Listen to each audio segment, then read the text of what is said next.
So Attorney General Lord Hermer is facing fresh calls to quit after personally signing off on the prosecution of Lucy Connolly. I mean, you literally couldn't make this up. Miss Connolly was sentenced to 2.5 years in prison, 31 months, after pleading guilty to stirring up racial hatred in the wake of the Southport killings last year.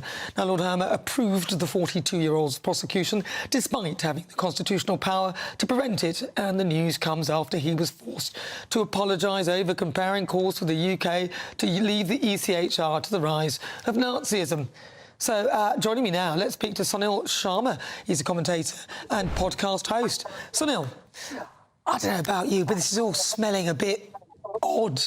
I mean, he is behind the actual giving the... I mean, he's involved in the prosecution of this woman who a lot of people would say, yes, her bad words were very, very bad, but did not possibly deserve 31 months in prison.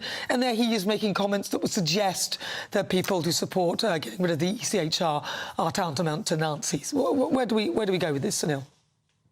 I think he's shown that he shouldn't be in the role that he has currently. I think the use of Nazism from him, a lot of his party, a lot of his people around him, I think it's just used as a way to demonize other people. It's clear that he uses so that it shuts down arguments rather than actually debating about ECHR, rather saying pro or against. He'd rather just call it a Nazi and call people a Nazi who suggest that that's the best approach, with the idea of just shutting down the debate and actually having the conversation. I think it's really, really disappointing that he'd use such language.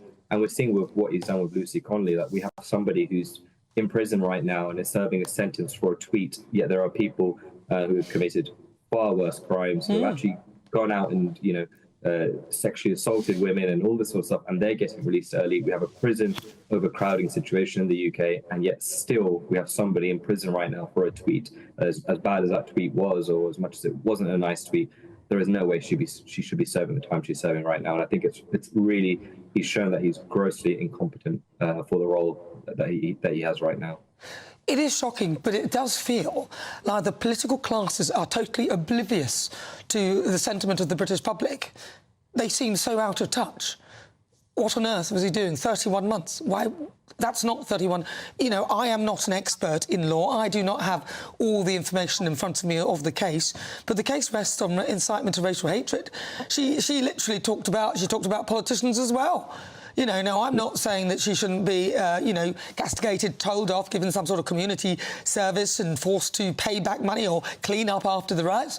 Fair enough. But this man is partly behind the prosecution of this woman, yet he is spouting such awful nonsense himself. Perhaps he needs a spell in prison. Well, definitely. I mean, but the thing with the Lucy situation, she took the tweet down. She hours afterwards, she clearly, probably in her own right, thought, maybe just I said it in the heat of the moment. She had the consciousness to go back and take that tweet down, take that message down. So she already showed that she has, some emotion. She thought about it, and so the fact that she's serving time now is crazy. And then add on to the fact exactly what you said. This is a man who's basically saying, for people who want to leave the ECHR, you're basically a Nazi. He's using such horrible language towards a group of people, and it's not just a few people. You're talking probably millions of people who prefer to see us not be a part of a European court. We already have our own Human Rights Act. We already know the fact that ECHR, it can keep suspected terrorists in the UK. It's a massive problem for us in deportations of people in the UK. There's such, we're one of the leading countries when it comes to the legal system. Still, we have one of the highest percentages when it comes to the legal services.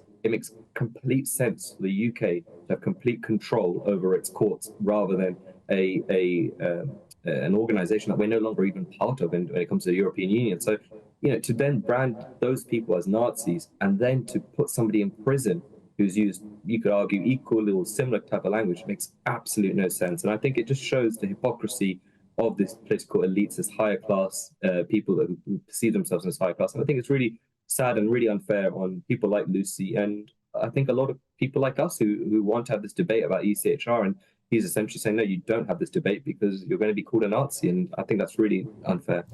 Well, this is because he used more sort of eloquent language. He was able to avoid actually calling those who disagree with the ECHR without directly calling us. But again, isn't he inciting that we are potentially Nazis if we don't support it? And the irony here, I think, Sunil, is that ultimately, if we do get rid of the higher courts, it'll actually be people like him who will be in charge to make judgments. And I don't know how we get out of that. But Sunil Sharma, thank you very much. Really good to talk to you. That is Sunil Sharma. He's a podcaster and also a commentator. Really good to talk to you. Right, well, GB News can exclusively